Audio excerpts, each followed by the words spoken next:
two. There's only one you. I know this sounds really cheesy and trite, but I promise it's true. Even if you're boring, there's still only one you, only one you. I'm sure there's something you can do that other people can't do. Figure it out, figure it out. When in doubt, look up, look up. Because anytime you look down, you're going to keep on looking down. Trust me, I know. I spent a lot of my life feeling sorry for myself. But then I took it upon myself to understand myself. Well, I was misdiagnosed with bipolar disorder. And I knew there was more to it than that. I was like, this is way more complicated, man. Here's the thing, though. I'll totally be real here. I was not totally honest with my psychiatrist. And the reason I wasn't totally honest with my psychiatrist is because, like, I thought that I was going to get thrown into a mental institution. Because I had awareness of the fact that I lived my life in a very peculiar way. You know, most people can't sit in a room and listen to music for hours and hours and hours. You know, just living in another world, mentally. Like, I remember telling this girlfriend of mine, like in the 7th grade, I think. I remember telling her, yeah, I used to just, like, listen to music for most of the night. You know, I would just get completely lost in my music. And she'd be like, that's weird. That's weird. Don't you get bored? So, you know, I figured out pretty quick that was not... Hello, Minnie Cooper. Hello.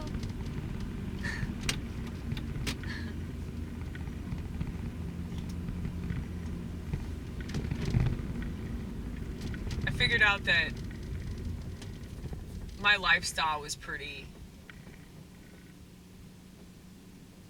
different.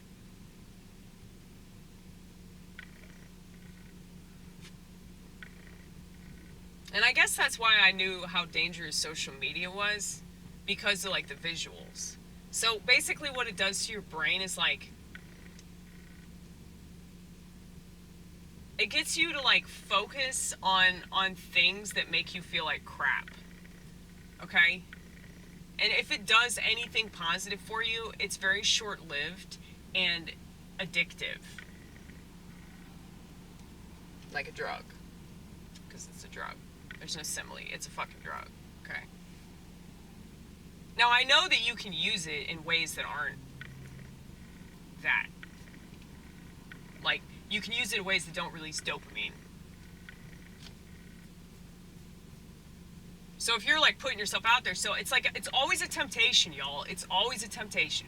Every single time that I put up a YouTube video, it's always a temptation for me to, like, look up somebody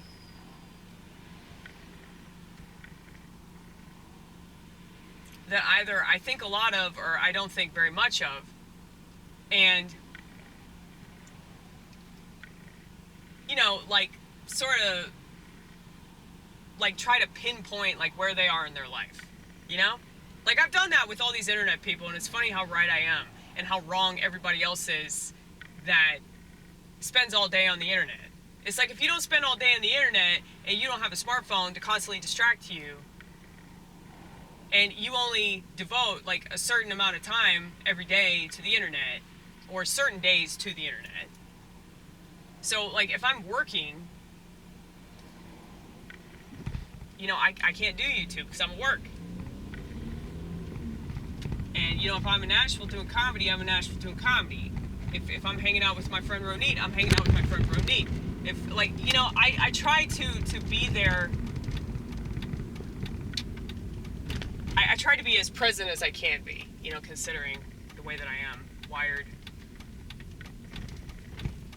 But it's like, I just can't imagine having a phone that allows me to constantly be somewhere else.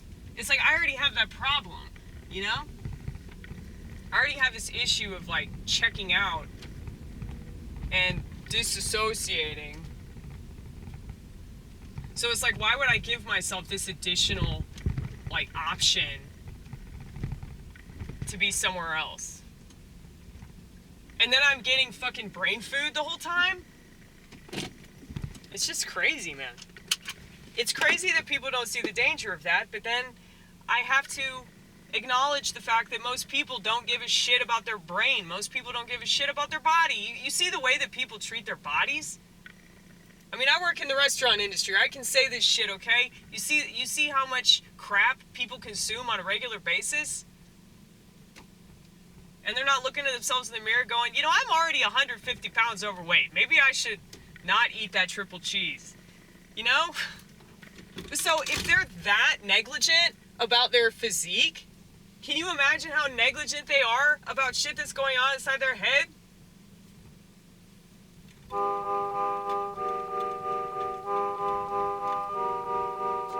This world makes my head spin. This world really don't wanna live in. But I realize if I killed myself, that'd be selfish.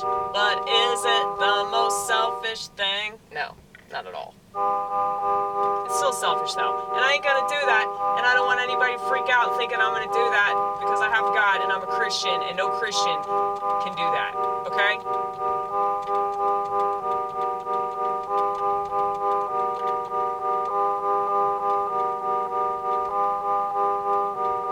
But I have the full spectrum of the human experience. Yeah, I have the full spectrum, and I ain't afraid of it. So many people are afraid of a mere smidgen of it. And I'm sorry if I come across so very vitriolic, but I can't help it. But maybe I should try to help it.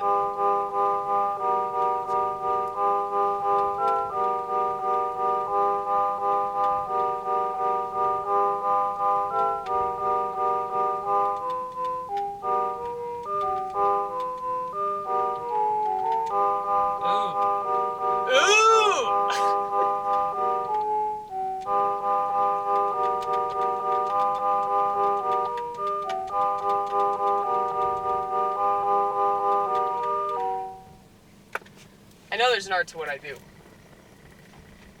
It might not be art to you, but that's okay. If you can accept the fact that the world hates you, and people don't understand you, and people want you dead, or people want to spit on you, you know, you can say and do whatever you want. And I know that sounds a bit sociopathic. I don't mean it in that way. But it really takes the load off, because you're not going to be like focused on how you can please society when you know that's never going to fucking happen. The majority of people in society are terrified of somebody like me. Can you imagine a 90-pound white girl? They're so scared. They're so scared. My shirt looks so bad. And I was really hoping that my manager wouldn't be here, but he is. Maybe he'll leave. Maybe he'll see this shirt and immediately take a shot of whiskey. Because that's his drink. I know, because I bought him a bottle of Jack Daniels.